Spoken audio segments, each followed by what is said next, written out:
What's going on, guys? Welcome back to the channel. You just got done watching the Guntersville tournament. That was basically just a shallow grass slugfest. Had a lot of fun fishing that one, a lot of reaction style baits, just chunking and winding a lot. I'll break down a little bit of what I used. I'm just gonna try and keep it real short and simple here.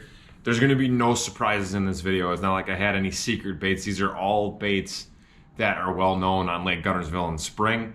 But the cool thing is, up here in Wisconsin, we're about to that time of year where all these are gonna start to come into play, where things might be phasing out.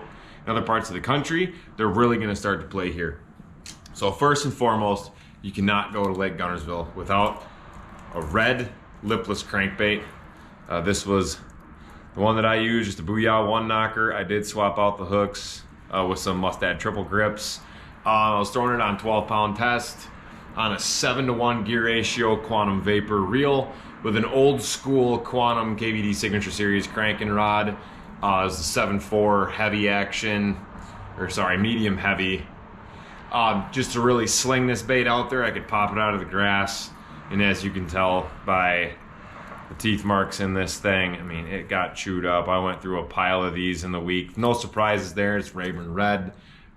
Any sort of red crankbait, lipless crankbait was getting bit that week. You had the Azuma Shaker Z, just the original rattle trap, the hard knock, you know, the red eye shad, the 2-tap, all those ones were getting fish.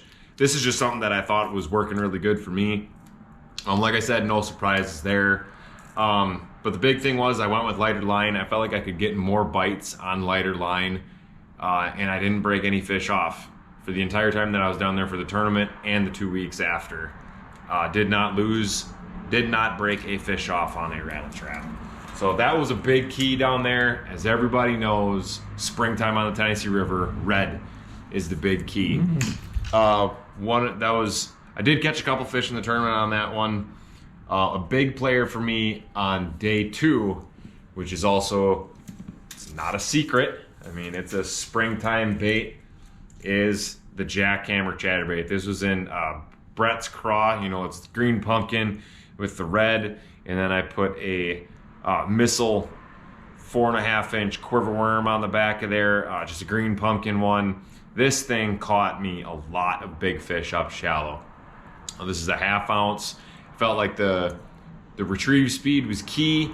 I did think about downsizing to the 3/8, but I didn't. Because of the way that they were eating this thing.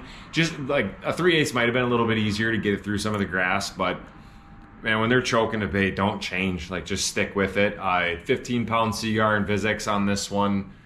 This is a 6.3-to-1 gear ratio quantum vapor reel, and then I also had it paired up with a Quantum Smoke S3. This is a 7-foot medium heavy fast action tip. I know a lot of guys like to throw them on like cranking rods, like a composite rod between fiberglass and graphite. I keep it pretty simple. I don't try to jack them too hard. Like, that is a big hook on there. I mean, don't get me wrong, but if you're setting the hook the right way by sweeping the rod tip, you really shouldn't have a lot of fish pulling off on this thing. Don't get me wrong, I did have some fish sort of strike it. I missed some, but I do not feel like any of that had to do with the action of the rod that I was using. So I use a little bit of a stiffer rod. I think it really helps me power those fish out of that grass.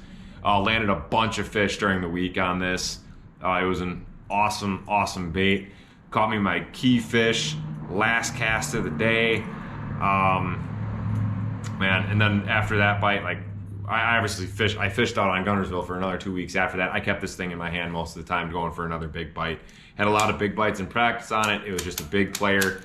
And like I said, no surprises. It's springtime, your grass fishing chatterbaits are gonna play. And then one more rod and combo that really worked really well for me. It's a little more of a subtle presentation. I don't know how many people really picked up on it, but it's it's just a good cold water bait. It's just a flat-sided Frit-side crankbait. You can tell this one's a little beat up. It's missing some parts. It's got some hook mark, some teeth marks in it. I swapped out the hooks with some Mustad triple grips as well. And I was throwing this around pretty much anything. Rock, riprap, grass, anywhere where I felt like it was fished pretty heavy, just to give them a little bit of a different look. Throwing it on a 7-foot medium light fast action vapor, quantum vapor reel, and the 6.3 vapor rod.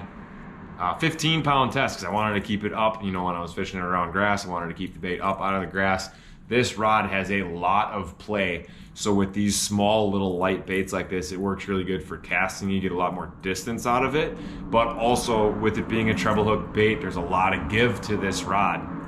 Another thing that I really use this rod and setup for is smaller square bill crankbaits like the BX Brat, the Rapala BX Brat.